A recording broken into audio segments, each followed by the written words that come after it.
So we have all these beautiful cards and books and pouches that we make, and they're all informed, their design is informed by neurodevelopment. I studied cognitive neuroscience and mind brain health education at Harvard for my graduate work, and I met this wonderful researcher, Mary Helen Immordino-Yang, who just came out with a new paper that kind of summarizes the laws of human development and why we need to educate, really not to educate, but to nurture optimal development. And there are 5 principles that she came up with in her research, and with others, she wasn't alone in the research.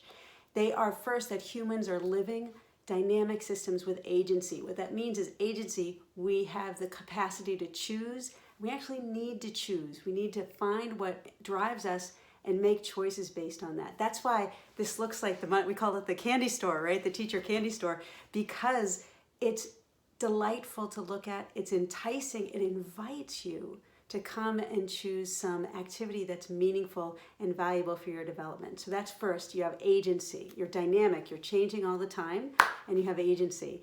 The next is that culture actually frames our behavior and our sense of meaning and purpose. So the culture is how we greet the children in the morning, how we respond when somebody's upset, how we offer help, how we entice them to do something we think they'll find interesting. That's all aspects of culture that we create within our learning environment. So all of our lesson plans, all of our guided learning materials are incorporating that kind of interesting, delightful, gentle approach to humans. That's an essential part of nurturing optimal development. Third, humans develop with and in response to those around us. So we're not isolated little, learning automatons in our learning space. We grow in relationship to those around us. You'll see this sometimes in classrooms when you have children who they don't really like to deal with adults, but they'll work fine with another child.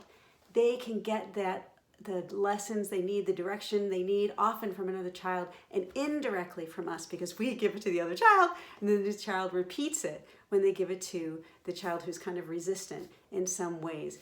It's because we're developing with others around us. We are interconnected as humans. We're not isolated. So how we develop the group, how we do group work together. We may do a dictation game with the movable alphabet where we're saying, one child will read words from a card and another child will try to write them down. They're developing dynamically together. That's the reason for that seemingly simple little activity where we incorporate 2 children working together. Okay, 4, human development is self-organized by environmental engagement and learning. It's not predetermined by our genes, it's self-organized. This has a lot to do with interest. And what are we drawn to? What is our attention alerting towards so that we're gonna pursue something and follow through with it? It's self-organized. We self-organize based on the experiences we seek out and receive from the environment, right? So that actually, biology has a lot to play with it because we have certain things we're interested in at certain periods developmentally. Like when we're little, we just want to move everywhere. We want to stick everything in our mouth, right? So that's self-organizing because the brain is ripe to receive that input at that specific moment, okay? And so we need to have this agency, the first principle, so that children are free to choose, learners are free to choose what's drawing them because we can trust that the brain is telling them, choose this, I'm ready for this. So that's why we need this agency. That's why we need to allow them to self-organize and make choices within the environment and create a very supportive environment that's organized and lovely and, enticing and has what they need developmentally for each stage of development that we're working with on our learning environment.